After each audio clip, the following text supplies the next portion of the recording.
Closed doors, I'm a fool for your love.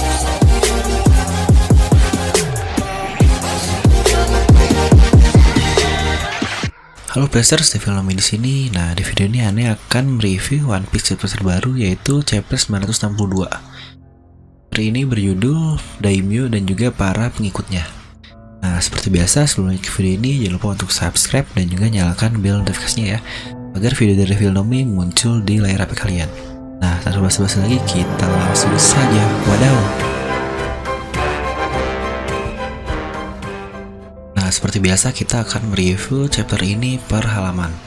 Kita akan mulai dari cover story. Ini terlihat sepertinya si BG dan kawan-kawannya ini salah mengira ternyata yang mereka kejar, seorang yang sering mencium-cium itu adalah si cleaner penjaga dari pabrik Smile, anak buahnya si Doflamingo. Di sini pun terlihat bahwa angkatan laut pun terkena dampak dari kekacauan tersebut. Maka di sini terlihat si Vito mencoba kabur agar tidak terlihat oleh si angkatan laut tersebut. Nah, kita langsung masuk ke halaman utama dari chapter terbaru ini. Nah, lanjutan dari chapter sebelumnya, di halaman utama ini kita melihat keberadaan Oden ketika sampai di Hakumai, yaitu tempatnya si Daimyo Shimotsuki Yasui. Bahkan di sini pun diberitahu bahwa asteroid Doji ini dia sudah sangat terkenal seantero Wano karena dia disebut-sebut sebagai seorang monster yang jadi bos di Kuri ini. Dan diceritakan kembali bahwa Kuri ini memang tempatnya orang-orang berandalan karena hukum pun tidak berlaku di daerah sana. Dijelas kembali oleh si Yasui ini. Nah, karena hal tersebut, si Oden malah senang. Di sini kita melihat kamar dari si Kozuki Oden yang terlihat sangat berantakan sekali. Nah, lalu di sini juga dikatakan oleh anak buah si Yasui bahwa si Oden ini curi uang dari tempat penyimpanannya si Yasui. Dan lalu si Orochi goblok ini muncul dan berkata bahwa dia melihat si Oden ini mengambil si uang itu. Nah, namun sini si Yasui ini cukup mencurigakan karena dia merasa yakin bahwa si Oden tidak akan melakukan hal seperti itu secara terang-terangan. Nah, maka di sini dia berkata kembali kepada si Orochi, apakah kamu yakin hal itu? Dan si Orochi pun kaget setelah ditanya seperti oleh Yasu dan dia berkata ya dia yakin. Namun di sini terdapat cukup kecurigaan oleh si Yasu ini terhadap si budak Orochi ini. Dan lalu di halaman selanjutnya kita melihat bahwa akhirnya dimulailah perjalanan dari tiga orang ini, yaitu si Oden dan juga kedua pelayan atau kedua pengikutnya yang terbaru, yaitu si Kinemon dan juga Denjiro. Ini Oden bertanya kepada mereka sampai kapan mereka akan mengikuti si Oden. Dan mereka berdua menjawab selamanya. Dan akhirnya muncullah muka konyol dari Oden yang tidak terima. Walaupun tetap saja dia membiarkan mereka mengikutinya. Dan di sini pun si Oden buat buku harian atau mungkin jurnal yang dilakukan oleh orang-orang mungkin pada zaman dahulu. Akhirnya di sini kita melihat perjalanan Oden untuk menemukan para anak buahnya, atau untuk menemukan para pelayan Oden yang kita kenal sebagai 9 sarung pedang merah. Selanjutnya setelah si Kinemon dan juga si Denjiro, kita melihat terdapat dua orang saudara, lebih tepatnya dua orang saudara laki-laki yang menurut Anda cukup aneh, yaitu si Kikunojo dan juga Izo. Nah, jadi buat kalian yang belum tahu juga, si Izo ini adalah kapten divisi kelima dari bajak laut Whitebeard. Ternyata sebelumnya dia pengikut dari si Oden juga. Di sini dikatakan bahwa mereka berdua ini ditinggalkan oleh orang tuanya dan menjadi seorang yang mengikuti Oden karena mungkin memberinya makanan.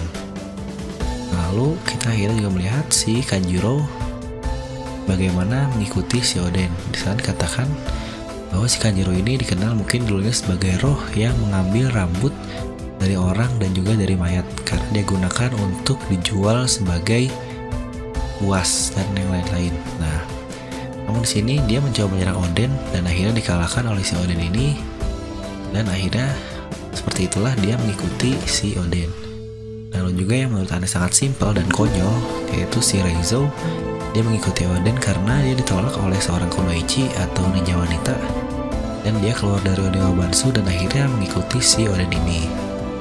Udah seperti itu, akhirnya kita melihat seseorang yang mungkin salah satu yang terkuat juga dari para pelayan Oden, yaitu si Astro Doji.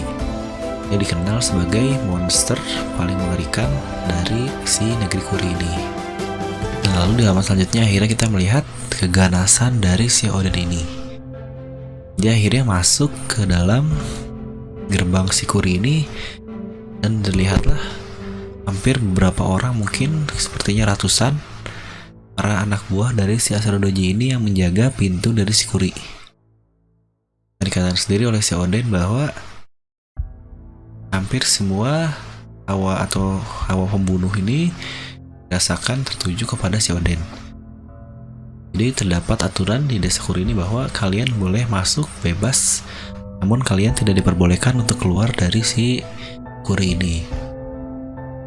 Dan mungkin hal seperti inilah yang sangat dikesalkan oleh si Oden, karena tidak boleh keluar, sama seperti kenapa si Wano ini tidak membuka batasannya. Itu hal yang paling dibenci oleh si Oden. Akhirnya terlihatlah dia melawan hampir ratusan orang dari penjaga di Kuri ini.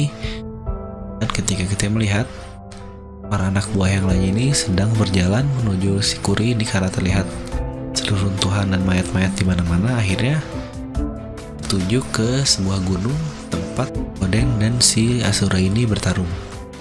Bahkan di sini kita melihat si Izo dia membawa pedangnya dan si Kiku dia membawa pistol. Menarik bukan?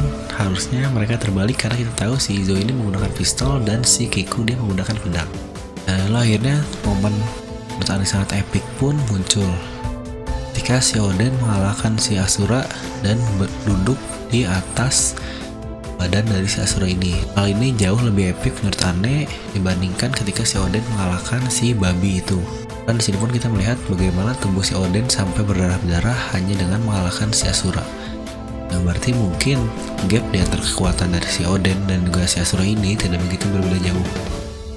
Karena di sini terlihat si Oden mungkin juga terluka ketika melawan anak buah dari si Asura ini. Di sini dikatakan bahwa butuhkan waktu semalaman untuk mengalahkan si Asura ini. Ya, berita tentang si Oden ini mengalahkan Kuri ini terdengar sampai ke bapaknya, yaitu si Kozuki Sukiyaki. Nah, terlihat di koran bahwa Kuri ini sudah menjadi negeri yang damai dan dipimpin oleh si Oden. Di foto tersebut pun kita melihat hampir semua pelayan Oden ini berada di antara si Oden. Mungkin karena hal seperti inilah di bapaknya, yaitu Sukiyaki, melihat si Oden ini ternyata bisa mendamaikan negeri Kuri dan mengangkatnya menjadi daimyo dari negeri Kuri di usia yang sangat muda. Kita tahu mungkin usianya masih sama seperti flashback sebelumnya, yaitu masih berumur 18 tahun. Dan pun kita melihat beberapa daerah-daerah yang ada seperti di Hakumai. Kita melihat si Yasu sendiri, dia bahkan percaya bahwa tidak ada orang yang dapat melakukan seperti ini selain si Oden. Lihat bagaimana sebegitu percayanya si Yasu ini kepada si Oden. Lalu kita di sini juga melihat si Onimaru, dan yang mungkin orang di sebelahnya itu adalah si Shimosuke Ushimaru, atau lebih tepatnya daimyo dari negeri Ringo pada saat itu. Dan juga kita melihat si cantik Otsuru.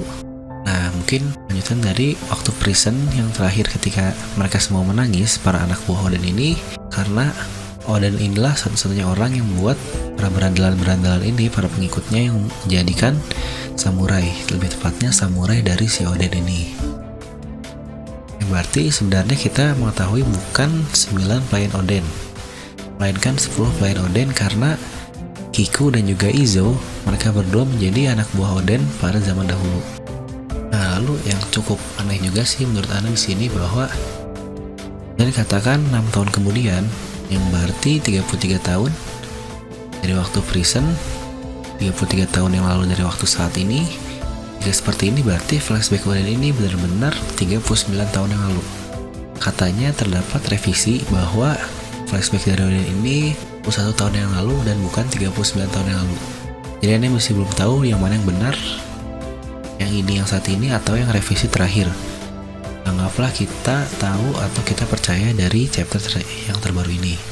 Nah, jadi dikatakan 33 tahun yang lalu, lebih tepatnya 5 tahun setelah berlangsungnya perang di God Valley ini, yaitu di sini dikatakan para orang-orang yang selamat setelah dihancurkannya si bajak laut Rocks ini, dia akhirnya mulai mencari kru-krunya. Dan mungkin kita tahu yaitu Whitebeard akhirnya dia sampai ke negeri Wano Kuni. Mungkin di sini akhirnya dia mengenal si Oden dan juga yang lain-lain, bahwa si Oden ini pernah menaiki kapal dari si Whitebeard. Dan juga dikatakan si Ino dan si Nekomamushi juga pernah menaiki kapal Whitebeard bersama si Oden. Yang berarti di sini kita melihat 6 tahun yang lalu di pantai dari Kuri dan terdapat Kawamatsu dan juga si Ming ini, kedua Ming ini.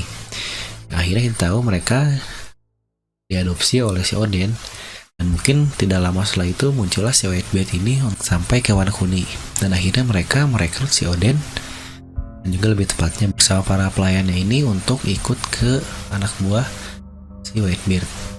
Kita tahu akhirnya salah seorang dari pelayan Oden ini diambil, lebih tepatnya si Izo, untuk menjadi kapten divisi dari bajak laut Whitebeard. Mungkin seperti itulah kurang lebih kisah dari para pelayan Oden pada zaman dahulu.